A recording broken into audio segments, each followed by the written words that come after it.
Hi friends, welcome back to our channel. ಹೊಸ ವಿಷಯದೊಂದಿಗೆ ನಿಮ್ಮೊಂದಿಗೆ ಬಂದಿನಿ. ಏನಪ್ಪ ಅದು ಅಂದರೆ ಉದ್ಯೋಗಿನಿ ಲೋನ್ ಏನು ಎತ್ತ ಅಂತ ತಿಳ್ಕೊಂಬರೋಣ ಬನ್ನಿ. ಯಾರು ಕೊಡ್ತಾರೆ ಏನು ಅಂತ ತಿಳ್ಕೊಂಬರೋಣ ಬನ್ನಿ. ಸ್ವಯಂ ಉದ್ಯೋಗಕ್ಕೆ ಯಾವುದೇ ಬಡ್ಡಿ ಇಲ್ಲದೆ 3 ಲಕ್ಷದವರೆಗೆ ಸಾಲ ಕೊಡ್ತಾರಂತೆ. 1,50,000 ಸಾಲ ಮನ್ನಾ ಆಗುತ್ತದೆ. ಈ ಯೋಜನೆಗೆ ಆಸಕ್ತಿ ಉಳ್ಳವರು ಹೋಗ್ಬಿಟ್ಟು ಅರ್ಜಿಯನ್ನು ಸಲ್ಲಿಸಬಹುದು. ಈ ಯೋಜನೆ ಅಡಿಯಲ್ಲಿ ಬಂದ್ಬಿಟ್ಟು ಸಿಗಲಿದೆ 3 ಲಕ್ಷ ರೂಪಾಯಿವರೆಗೆ ಬಡ್ಡಿ ರಹಿತ ಸಾಲ, -50% ಸಬ್ಸಿಡಿ ಸಿಗುತ್ತದೆ. ಕರ್ನಾಟಕ ರಾಜ್ಯ ಸರ್ಕಾರವು ಉದ್ಯೋಗಿನಿ ಯೋಜನೆಯಲ್ಲಿ ಸ್ವಂತ ಉದ್ಯೋಗ ಪ್ರಾರಂಭಿಸಲು ಬಯಸುವ ಮಹಿಳೆಯರಿಗೆ ಹಾಗೂ ಸ್ವಯಂ ಉದ್ಯೋಗ ಮಾಡಲು ಬಯಸುವಂತಹ ಮಹಿಳೆಯರಿಗೆ ರಾಜ್ಯ ಸರ್ಕಾರದ ಕಡೆಯಿಂದ ಈ ಉದ್ಯೋಗಿನಿ ಯೋಜನೆ ಅಡಿಯಲ್ಲಿ ಸುಮಾರು 3 ಲಕ್ಷ ರೂಪಾಯಿ ಬಡ್ಡಿ ರಹಿತ ಸಾಲ ಸಿಗುತ್ತದೆ. ಇದರ ಜೊತೆಗೆ ಸಾಮಾನ್ಯ ವರ್ಗದ ಮಹಿಳೆಯರಿಗೆ -30% ಸಬ್ಸಿಡಿ ಹಾಗೂ ಪರಿಶಿಷ್ಟ ಜಾತಿ ಪರಿಶಿಷ್ಟ ಪಂಗಡದ ಮಹಿಳೆಯರಿಗೆ -50% ಸಬ್ಸಿಡಿ ಈ ಯೋಜನೆ ಅಡಿಯಲ್ಲಿ ಸಿಗುತ್ತದೆ.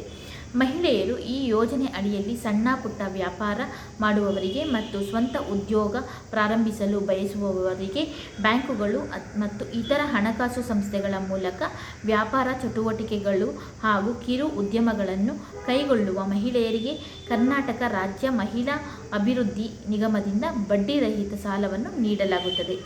ಗ್ರಾಮೀಣ ಪ್ರದೇಶದಲ್ಲಿ ವಾಸ ಮಾಡುವಂತಹ ಮಹಿಳೆಯರಿಗೆ ವಾಣಿಜ್ಯ ಬ್ಯಾಂಕುಗಳು ಹಾಗೂ ಜಿಲ್ಲಾ ಸರ್ಕಾರಿ ಬ್ಯಾಂಕುಗಳ ಅಡಿಯಲ್ಲಿ ಮಹಿಳೆಯರಿಗೆ ಗರಿಷ್ಠ 3 ಲಕ್ಷ ರೂಪಾಯಿವರೆಗೆ ಸಾಲ ಸಿಗುತ್ತದೆ.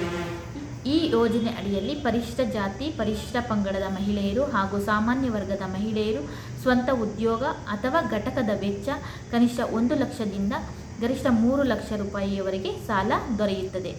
ಮತ್ತು ಇದರಲ್ಲಿ ಪರಿಶಿಷ್ಟ ಜಾತಿ ಪರಿಶಿಷ್ಟ ಪಂಗಡದ ಮಹಿಳೆಯರಿಗೆ -50% ಸಬ್ಸಿಡಿ ಸಿಗುತ್ತದೆ. ರಾಜ್ಯ ಸರ್ಕಾರದ ಕಡೆಯಿಂದ ನೀಡಲಾಗುತ್ತದೆ. ಅಂದರೆ 3 ಲಕ್ಷ ರೂಪಾಯಿಗೆ ಸಾಲ ಪಡೆದರೆ 1,50,000 ಸಾಲ ಮನ್ನಾ ಮಾಡಲಾಗುತ್ತದೆ. ಸಾಮಾನ್ಯ ವರ್ಗದ ಮಹಿಳೆಯರಿಗೆ -30% ಸಬ್ಸಿಡಿ ಸಿಗುತ್ತದೆ. ಅಂದರೆ 90,000ವರೆಗೆ ಈ ಯೋಜನೆ ಅಡಿಯಲ್ಲಿ ಸಬ್ಸಿಡಿ ಸಿಗುತ್ತದೆ.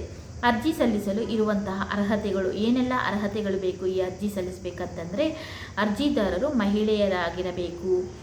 ಉದ್ಯೋಗ ಯೋಜನೆ ಅಡಿಯಲ್ಲಿ ಸಾಲ ಪಡೆಯುವ ಬಯಸುವವರು ಮಹಿಳೆಯರ ಕುಟುಂಬದ ವಾರ್ಷಿಕ ಆದಾಯ 1,50,000ಕ್ಕಿಂತ ಕಡಿಮೆ ಇರಬೇಕು. ಉದ್ಯೋಗ ಯೋಜನೆ ಅಡಿಯಲ್ಲಿ ಸಾಲ ಪಡೆಯುವ ಬಯಸುವ ಅರ್ಜಿದಾರರು ಮಹಿಳೆಯರ ವಯಸ್ಸು 18ರಿಂದ 55 ವರ್ಷ ಒಳಗಿರಬೇಕು. ಮತ್ತು ಅರ್ಜಿದಾರರು ಯಾವುದೇ ಹಣಕಾಸು ಸಂಸ್ಥೆಯಲ್ಲಿ ಈ ಹಿಂದೆ ಸಬ್ಸಿಡಿ ಸಾಲ ಪಡೆದಿರಬಾರದು ಹಾಗೂ ಸಾಲವನ್ನು ಡಿಡ್ರಾಫ್ಟ್ ಮಾಡಬಾರದು. ಅರ್ಜಿದಾರರು ಕಾಯಂ ನಿವಾಸಿಗಳಾಗಿರಬೇಕಾಗತ್ತೆ. ಎಲ್ಲಪ್ಪ ಅಂದರೆ ಕರ್ನಾಟಕದಲ್ಲಿ ಕಾಯಂ ನಿವಾಸಿಯಾಗಿರಬೇಕಾಗತ್ತೆ.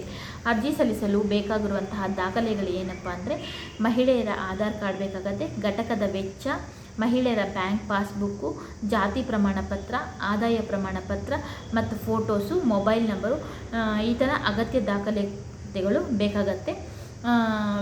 ಎಲ್ಲಪ್ಪ ಅಪ್ಲಿಕೇಶನ್ ಹಾಕಬೇಕಂದ್ರೆ ನಿಮ್ಮ ಹತ್ತಿರದ ಆನ್ಲೈನ್ ಸೆಂಟರ್ಗಳು ಅಥವಾ ವೆಬ್ಸೈಟ್ಗಳ ಮೂಲಕ ಹೋಗಿ ಅಪ್ಲಿಕೇಶನ್ನ ಹಾಕಬೇಕು. ನಾನು ಲಿಂಕ್ ಬೇಕಾದ್ರೆ ಡಿಸ್ಕ್ರಿಪ್ಷನ್ ಬಾಕ್ಸಲ್ಲಿ ಕೊಡ್ತೀನಿ. ಆಸಕ್ತಿ ಯಾರಿಗಾದ್ರೂ ಬೇಕು, ಯಾರಿಗಾದ್ರು ಅನುಕೂಲ ಆಗಬೇಕು ಅಂತಂದರೆ, ಯಾರಿಗಾದ್ರು ಬೇಕು ಅಂದರೆ ಹೋಗಿ ಅಪ್ಲಿಕೇಶನ್ನ ಹಾಕಿ ಅಂತ ಹೇಳ್ತಾ ಈ ವಿಡಿಯೋನ ಮುಗಿಸ್ತಾ ಇದ್ದೀನಿ. ಈ ವಿಡಿಯೋ ಇಷ್ಟ ಆದರೆ ಲೈಕ್ ಮಾಡಿ, ಶೇರ್ ಮಾಡಿ, ಕಮೆಂಟ್ ಮಾಡಿ. ಮುಂದಿನ ವಿಡಿಯೋದಲ್ಲಿ ಸಿಗ್ತೀನಿ. ಸಬ್ಸ್ಕ್ರೈಬ್ ಮಾಡ್ಕೊಳ್ಳಿ ಫ್ರೆಂಡ್. ನಮ್ಮಂಥವ್ರನ್ನ ಪ್ರೋತ್ಸಾಹಿಸಿ ಅಂತ ಕೇಳ್ಕೊತ ಈ ವಿಡಿಯೋ ಮುಗಿಸ್ತಾ ಇದ್ದೀನಿ. Thank you for watching. Take care. By.